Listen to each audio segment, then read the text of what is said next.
আসছে ২০২৪-২৫ অর্থ বছরের জন্য ১১,৯৫,৪৮৬ কোটি টাকার বিকল্প বাজেট প্রস্তাব দিয়েছে বাংলাদেশ অর্থনীতি সমিতি, যা চলতি অর্থ বছরে বাজেটের চেয়ে ১.৫৭ ভাগ বেশি। তবে এই বাজেটে ঘাটতি থাকবে ১,৭০,৭১৯ কোটি টাকা।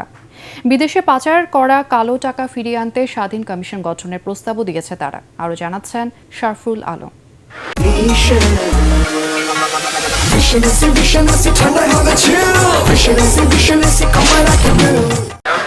চড়া মূল্যস্ফীতির এই সময়ে প্রায় ১২ লাখ কোটি টাকার বাজেট প্রস্তাব করেছে বাংলাদেশ অর্থনীতি সমিতি। ১০ বছর ধরে বাজেটের আগে এমন একটি বিকল্প বাজেট প্রস্তাব করে আসছে তারা। তাদের প্রস্তাবিত বাজেটে টাকার অঙ্কে বিশাল এবং অবাস্তব মনে হলেও এবার দেশের অর্থনৈতিক অবস্থা নিয়ে সমিতির বিশ্লেষণ বাস্তবসম্মত বলে মনে করেন অর্থনীতিবিদরা।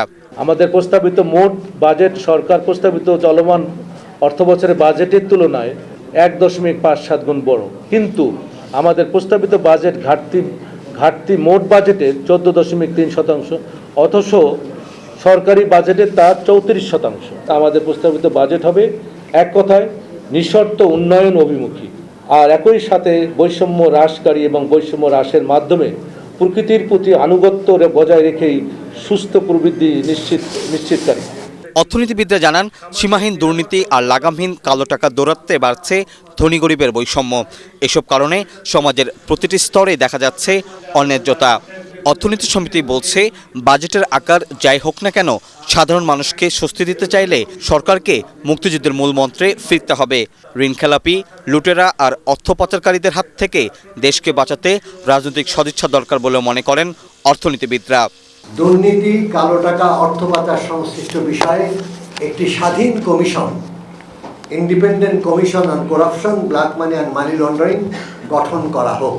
সেহেতু কমিশন তার কাজের জন্য সরাসরি জনগণের কাছে জবাবদিহি করবে, প্রয়োজনে জনগণের পক্ষে রাষ্ট্রের প্রধানের কাছে রিপোর্ট করবে। এটা যারা সিদ্ধান্ত গ্রহণ করেন এবং সিদ্ধান্ত বাস্তবায়ন করেন তাদের উপরে পড়তে হবে তারা কাজটি করছেন কিনা, তাদের জবাবদিহিতা নিশ্চিত করতে হবে।